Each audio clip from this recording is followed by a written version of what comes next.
إيه. إمم. هادي، شادي. ممكن أطلب منك حاجة مهمة؟ طبعًا، إيه؟ ممكن تعمل كده مثلًا نَفْسك يعني زعلان منّي؟ أعمل نفسي زعلان منّك. أصلي باحاول أعرف الناس شكلها إزاي بيبقى لمّا تزعل، يا فقُلت سلام! لنفسي ياه! ما فيش حد ممكن يزعل زي صاحبي هادي لمّا بيزعل، أنت قُلت كده؟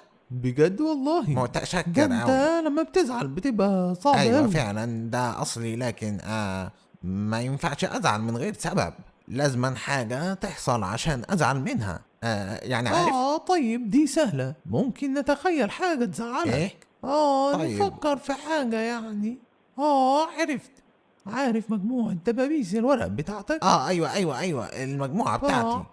اللي أنت بتحبها دي. أيوه باحبها جدًا. يالّا نتخيّل إنّي أخدت الدبابيس وطلعت بيهم برّه وقعدت ألعب بيهم.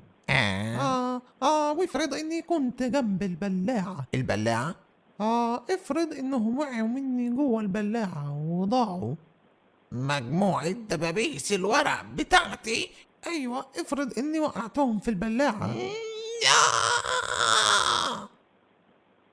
ياه! هايل أوي يا هادي، حلو جدًا. ياه! متشكر يا أنت شادي. هايل، هايل، شكلك كان زعلان جدًا. شكرًا. هادي، إيه؟ ممكن تعملها تاني؟ تاني؟ ليه يا كنت كويس شادي؟ أوي، ما حدش بيعرف يزعل زيك كده يا هادي. لكن دي صعبة جدًا، صعبة جدًا يا ما شادي. أنا عارف، أنت بتعملها هايل.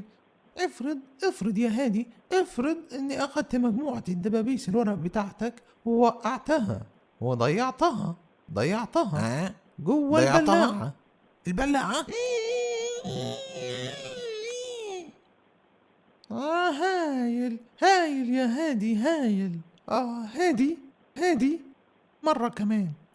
شادي مش ممكن، ما أقدرش أعملها تاني. ما تقدرش؟ إزاي؟ ما أقدرش أزعل تاني، دي حاجة متعبة جدًا، حاجة متعبة، مش ممكن أعملها تاني، لا، لا، لأ، ما أقدرش، لا، لأ. يعني أنت متأكد إن أنت مش ممكن تزعل دلوقتي تاني خالص؟ يا شادي متأكد إني مش ممكن أزعل دلوقتي خالص.